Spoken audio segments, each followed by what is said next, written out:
Good morning students. आज हम class +1 का some basic concept of chemistry में से नेक्स्ट टॉपिक करेंगे बेटा normality.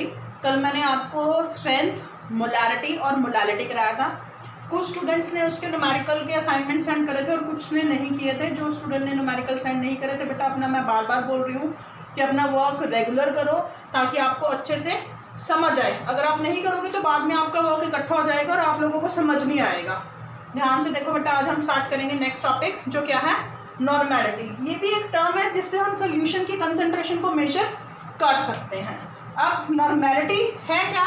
It may be defined as the number of gram equivalent of solute present per litre of the solution. अगर आप इस डेफिनेशन को पहले वाली डेफिनेशन से कंपैरिजन करते हो मोलैरिटी और मोलैरिटी से, तो आप वहां पर number of moles of solute लेते हो, जबकि नॉर्मेलिटी में आप क्या लेते हो? Number of gram equivalent. और नीचे क्या है? Volume of the solution in a litre. और अगर मैं नॉर्मेलिटी का फॉर्मूला बताऊं आपको, नॉर्मेलिटी को किससे डिनोट करते हैं बेटा? कैपिटल एन से। तो इसका फॉर्मूला क्या बनेगा? ग्राम इक्विवेलेंट ऑफ सोल्यूट। जैसे मोलैरिटी में आपने number of moles of solute लिखा था, इसमें number of gram equivalent of solute divided by volume of solution in litre. अब यूनिट की बात करें, यूनिट क्या है नॉर्मेलिटी का? ग्राम इक्विवेलेंट है, तो ग्राम इक्विवेलेंट आप इसको शॉर्ट फॉर्म में ग्राम ई क्यू भी लिख सकते हो पर लीटर। लीटर नीचे है, या फिर आप इसको कैपिटल एन भी लिख सकते हो, या फिर इसके फर्स्ट 5 लेटर जो क्या है नॉर्मल भी लिख सकते हो। तो नॉर्मेलिटी का यूनिट क्या होगा बेटा? ग्राम इक्विवेलेंट पर लीटर, या फिर कैपिटल एन, या फिर नॉर्मल। अब बात इसमें ये आती है कि जो नंबर ऑफ ग्राम इक्विवेलेंट है वो कैसे कैलकुलेट करेंगे। जैसे आपको नंबर ऑफ मोल्स कैलकुलेट करने का मैंने फॉर्मूला बताया था बेटा, given mass divided by molecular mass. अब ऐसे ही number of gram equivalent calculate करने का फॉर्मूला क्या है? Given mass divided by molecular mass की जगह क्या आ जाएगा? Equivalent mass.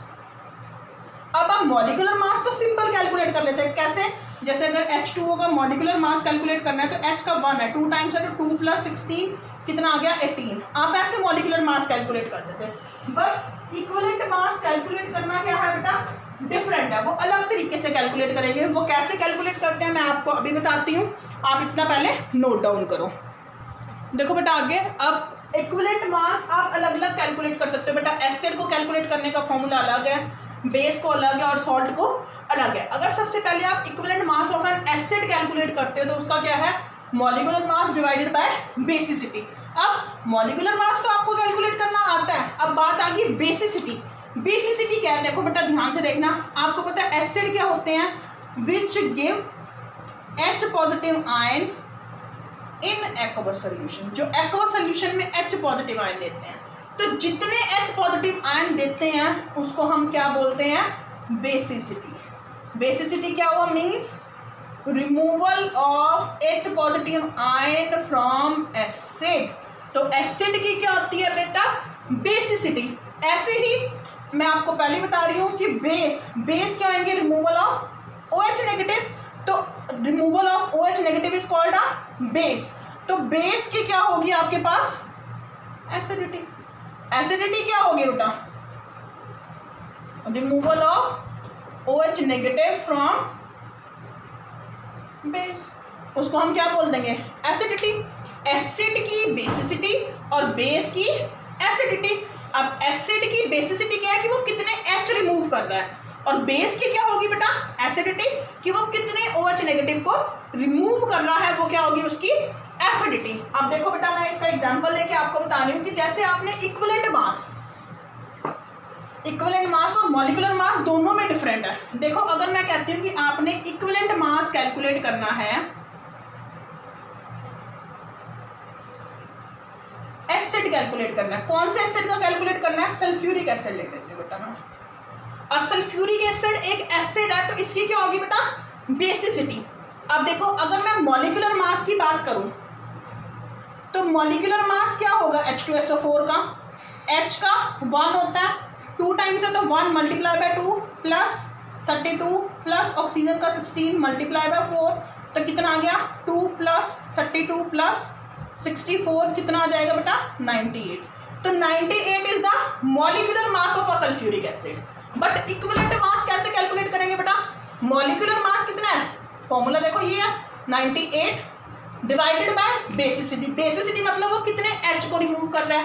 अब H2SO4 में कितने H है बेटा, 2 H है ना, तो ये 2 ही H को रिमूव करेगा। अगर मैं आपको बताऊं तो H2SO4 कैसे टूटता है, आपने 10th क्लास में किया होगा, 2H positive plus SO4 2 negative.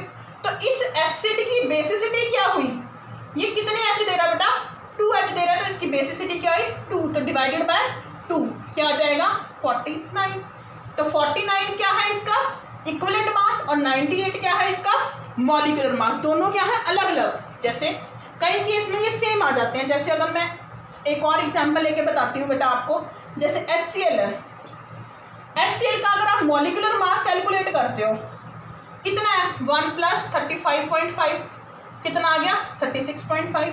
अगर आप इक्विवेलेंट मास कैलकुलेट करते हो बेटा मॉलिक्यूलर मास डिवाइडेड बाय इसकी बेसिसिटी। बेसिसिटी क्या है, HCl में एक ही H है तो एक रिमूव करेगा, तो इसका इक्विवेलेंट मास भी क्या हुआ 36.5। तो HCl का मॉलिक्यूलर मास और इक्विवेलेंट मास क्या है सेम। कई केस में सेम आ जाएगा, कई केस में डिफरेंट आ जाएगा, बट आपने ध्यान रखना है कि इक्विवेलेंट मास HCl का कैसे कैलकुलेट करते हैं बेटा, molecular mass divided bye H basicity. मैंने आपके इसको 2 एग्जाम्पल बता दिया, आगे हम कैलकुलेट करेंगे equivalent mass of a base. इतना नोट डाउन करो बेटा एग्जाम्पल। आगे देखो बेटा equivalent mass of a base. अब आपको पता है बेस क्या होते हैं, जैसे अगर मैं बात करूं NaOH एक बेस है, मैग्नीशियम हाइड्रोक्साइड वो भी क्या है एक बेस है। इन दोनों के एग्जांपल लेके मैं आपको बता देती हूँ बेटा। आपने अगर मॉलिक्यूलर मास कैलकुलेट करना है NaOH का तो कैसे कैलकुलेट करेंगे, सोडियम का 23 ऑक्सीजन का 16 इसका 1, तो कितना हो जाएगा ये 40 आ जाएगा। अब आपने अगर इसका इक्विवेलेंट मास कैलकुलेट करना है तो क्या आएगा मॉलिक्यूलर मास 40 डिवाइडेड बाय इसकी एसिडिटी। एसिडिटी क्या है NaOH की, कितने ये रिमूव कर रहा है, इसमें एक OH है तो ये एक ही रिमूव करेगा तो डिवाइडेड बाय 1, तो इक्विवेलेंट मास क्या हो जाएगा 40। इसकी एसिडिटी कितनी है 1, क्योंकि ये 1 OH को रिमूव करता है। ऐसे अगर मैं MgOH2 की बात करूं, इसके मॉलिक्यूलर की मास की बात करूं, मॉलिक्यूलर मास ऑफ MgOH2 कैसे करेंगे, मैग्नीशियम का कितना होता है 24 प्लस 16 प्लस 1 मल्टीप्लाई बाय 2, तो मैं सीधा लिख देती हूँ बेटा इसको 16 2 जा 32 प्लस 2, इनको हम ऐड करेंगे तो हमारे पास क्या आ जाएगा 58 आ जाएगा। अब इसका इक्विवेलेंट मास निकालना है तो इक्विवेलेंट मास कैसे निकालेंगे, 58 मॉलिक्यूलर मास है डिवाइडेड बाय इसकी बेसिसिटी। बेसिसिटी मतलब इसमें कितने OH है 2 है तो डिवाइडेड बाय 2, इसको 2 से करेंगे तो आपके पास क्या आ जाएगा 29, 2 1 जा 2, 2 29 जा 58। तो इक्विवेलेंट मास कितना होगा इसका बेटा 29 और मॉलिक्यूलर मास कितना हुआ 58। इसको नोट डाउन करो। अब एक और रह गया equivalent mass of a salt, वो मैं आपको बताऊंगी।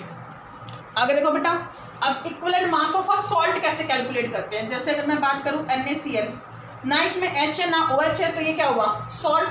ऐसी बात करूं कैल्शियम क्लोराइड की, ना इसमें H है ना OH है, ये क्या है हमारे पास सॉल्ट, तो ये दोनों सॉल्ट है। आपने इनका क्या कैलकुलेट करना है इक्विवेलेंट मास। तो equivalent mass of a salt calculate करने का क्या फॉर्मूला है, molecular mass of salt divided by total positive valency of metal atom. इसको ध्यान से देखना बेटा। अगर मैं NaCl लेती हूँ, देखो पहले एग्जांपल 1, तो NaCl का मॉलिक्यूलर मास कितना है बेटा, Na का 23, Cl का 35.5, तो कितना हो जाएगा 58.5। अब मैं इक्विवेलेंट मास कैलकुलेट करती हूँ तो इक्विवेलेंट मास क्या होगा, मॉलिक्यूलर मास फॉर्मूला मैंने ऊपर लिखा हुआ divided by total positive valency of a metal atom. अब जो भी फॉर्मूला है, जिन बच्चों को नहीं पता तो वो याद रखेंगे, उस फॉर्मूले के शुरू में जो भी लिखा होता है एलिमेंट वो क्या होती है हमेशा मेटल। और इसके चार्ज आपने बेटा 10th क्लास में लर्न करे हुए हैं। जैसे NaCl के स्टार्टिंग में क्या लिखा हुआ है Na, तो Na के ऊपर कितना चार्ज आता है 1, या फिर Na की वैलेंसी क्या होती है बेटा 1, तो डिवाइडेड बाय क्या हो जाएगा 1, तो इसका इक्विवेलेंट मास भी क्या हो गया 58.5। ऐसी अगर मैं MgCaCl2 की बात करूं बेटा, तो इसका मॉलिक्यूलर मास क्या हुआ, कैल्शियम का कितना होता है 40 प्लस 35.5 कैल्शियम का मल्टीप्लाई बाय 2 कितना हो गया 40 प्लस 70 कितना हो गया 110।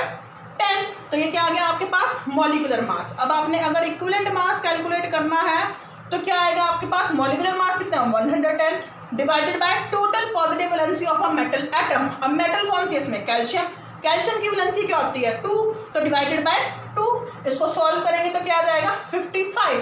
तो कैल्शियम क्लोराइड का मॉलिक्यूलर मास कितना होगा बेटा 110 और इक्विवेलेंट मास क्या हुआ 55। आई होप बेटा आप सबको डिफरेंस पता चल गया होगा कि मॉलिक्यूलर मास और इक्विवेलेंट मास में क्या डिफरेंस है। मॉलिक्यूलर मास से आप यूज टू हो चुके हो, बट जो इक्विवेलेंट मास है वो आपके लिए बेटा नया है, जो कहाँ पे हेल्प करता है, सिर्फ नॉर्मेलिटी के न्यूमेरिकल्स में हेल्प करता है। बाकी सब जगह बेटा क्या यूज होता है, मोल्स यूज होता है। मोल्स आपको कैलकुलेट करना आ गया होगा, मैंने आपको लास्ट क्लास में भी बताया था। अब आपने इक्विवेलेंट मास की प्रैक्टिस करनी है। आज बेटा आप इसको ध्यान से समझो, इसके जो न्यूमेरिकल है मैं आपको नेक्स्ट वीडियो में डिस्कस करूंगी। आज सिर्फ आपने इतना ही करना, आप प्रैक्टिस करोगे कि इक्विवेलेंट मास सॉल्ट, एसिड और बेस का कैसे कैलकुलेट करते हैं। अगर किसी भी स्टूडेंट को कोई भी डाउट है वो मेरे से पूछ सकता है। Thank you.